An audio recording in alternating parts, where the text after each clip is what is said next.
Hello, I'm Archie Luxury, and today I'd like to talk about, does wearing a Patek Philippe make one more happy in life? And this question, does having a Patek make your life better?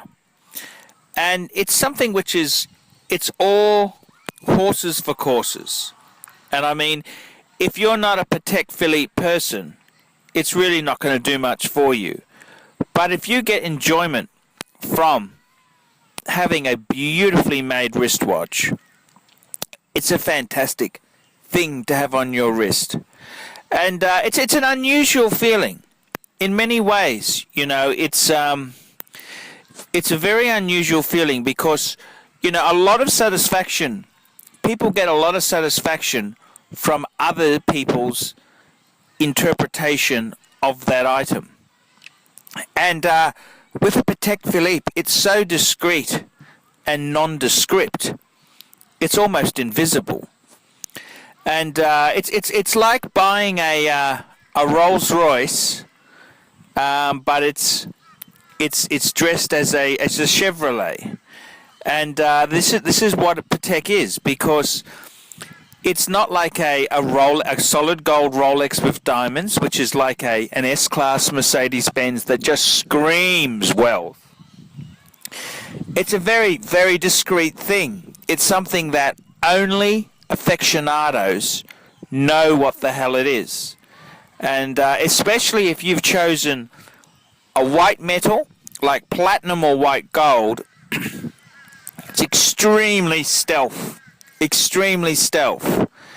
And one of the things that's very interesting is that a lot of people, they buy watches to become one they're looked up to and admired, and a Patek's not that sort of thing. A normal person doesn't really realize what the hell it is. And this is where if you say, I've got a Patek Philippe, the next question they will say is, how much did that cost? And that's kind of a weird thing to say. And why does the equation of a lot of money equal something of great worth? And yes, many wonderful things in this world are expensive. But for example, I had a Vacheron dress watch from the 1960s. I bought it second hand, and I paid a little over $2,000. And that's it's not huge amounts of money for something that is so beautiful. And I didn't feel any different love to that piece than my many times more expensive Patek Calatrava.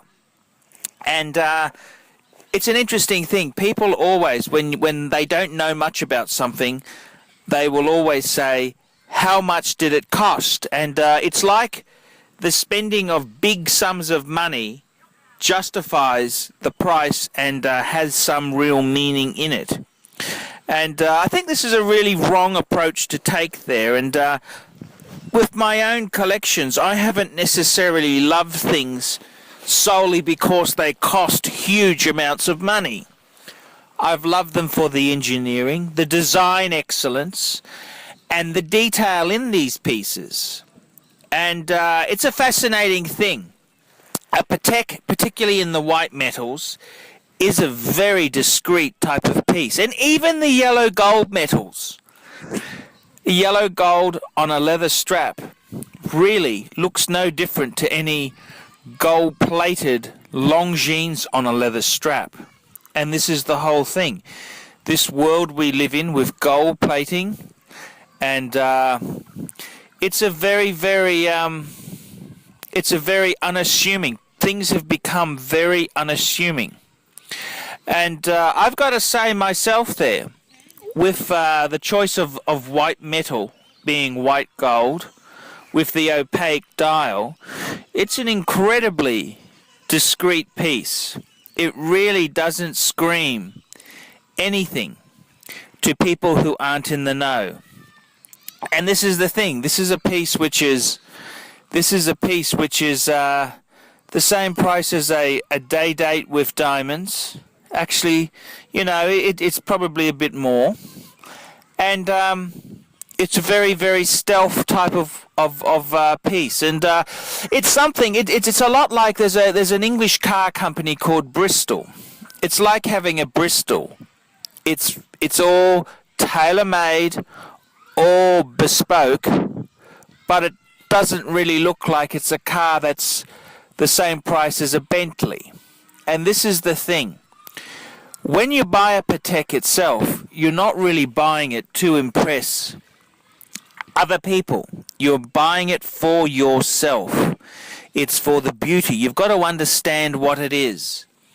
And this is a difficult concept to get your head around, because it's like you talk to average people, and they if they have a lotto win, or they want something big, flashy and brash.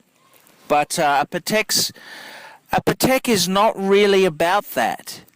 It's about understanding the mark. It's about understanding the values of the company. And it's about appreciation to the fine details. And it's something that I think you've got to really have an acquired taste for. And I myself have done the Rolex thing, and I don't think I could do the Patek thing until I had finished the Rolex thing. And it's partly, it's also partly vintage is very much like that. It's an old watch or an old car to a lot of people, but to other people, it's a very, very special piece indeed. I'm Archie Luxury, talking about Patek ownership. Tell me what you fuckers think of that.